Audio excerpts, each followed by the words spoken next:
রাসূলুল্লাহ সাল্লাল্লাহু আলাইহি ওয়াসাল্লাম বলেন, কবরে যেই নাফরমান প্রশ্নের জবাব দিতে পারবে না, তিনটি প্রশ্নের, তো আল্লাহ তাআলা বলবেন কাযাবা আবদি, ফেরেশতা আমার এই নাফরমান বান্দা মিথ্যা বলেছে।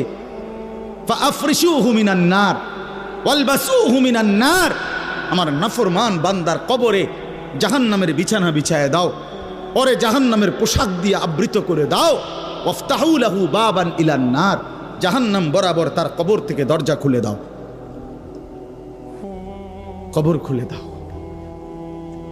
ওফো, আল্লাহ নবী সাল্লাল্লাহু আলাইহি ওয়াসাল্লাম বলেন, তখন কবর তারে, ফেরেশতা যখন তাকে রাইখা যাবে, কবর তারে ডান দিকের মাটি বাম দিকে একটা চাপ দিবে, বাম দিকের মাটি ডান দিকে চাপ দিবে।